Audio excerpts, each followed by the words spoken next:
کمر کا وہ درد جو اکثر پاؤں کی طرف جاتا ہے، پاؤں کی ایڑیوں یا انگلیوں تک بھی پہنچ جاتا ہے، یہ شیٹیکا بھی ہو سکتا ہے۔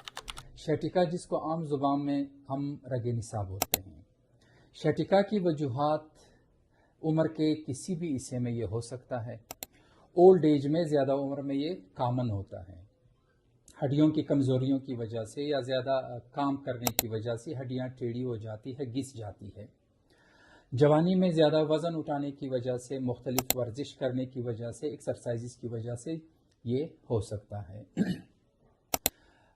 خواتین میں ڈیلیوری کے دوران ہڈیاں ٹیڑھی ہو جاتی ہے، ان کے درمیان جو ڈسک ہے اس پہ پریشر آتا ہے، جس کی وجہ سے شیٹیکا ہو سکتا ہے، یا بچے کی پیدائش کے دوران بھی یہ ہو سکتا ہے۔ اس کی دوسری وجوہات میں مختلف بیماریاں ہیں جو ہڈیوں کی بیماریاں ہیں، جن میں ہڈیوں کے انفیکشنز ہے، ٹی بی ہو جاتا ہے ہڈیوں کا، ہڈیاں کمزور ہو جاتی ہے، وٹامن ڈی اور کیلشیم کی کمی ہو، ہڈیاں گھس جاتی ہے، ایک دوسرے کے اوپر جو کمر کی ہڈیاں ہے، ریڑھ کی ہڈی، وہ بیٹھ جاتی ہے۔ شیٹک نرو ہڈیوں کے جو مختلف اعصاب کے ریشے ہیں وہ نکلتے ہیں، اسے شیٹک نرو بنتا ہے۔ اب جب ہڈیاں بیٹھ جائیں گی تو ان نروز پہ پریشر آتا ہے اور وہ در جاتا ہے پاؤں کی طرف۔ اس کی علامات میں یہ ہے کہ پاؤں سن ہو جاتا ہے، سو جاتا ہے، اس میں بالکل حس اس کی ختم ہو جاتی ہے، پاؤں میں سوئیاں چبھنے لگتی ہے، یا کمر سے لے کے ہپس، پھر ران، تائز اور پھر گھٹنے سے نیچے جاتے ہوئے ٹخنے اور پاؤں تک کسی بھی جگہ پہ یا درد ہو سکتا ہے، یا اس میں سوئیاں چبھ سکتی ہے، یا وہ جگہ سو جاتی ہے، سن ہو جاتی ہے۔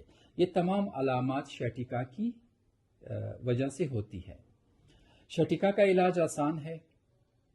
اس میں دوائیاں دی جاتی ہے 3 قسم کی: درد کو کم کرنے والی دوائیاں، مسلز کو ریلیکس کرنے والی دوائیاں، اور جو اعصابی ریشے ہیں اس کی وجہ سے جو درد پیدا ہوتا ہے اس کو ختم کرنے کے لیے اس کی دوائیاں دی جاتی ہے۔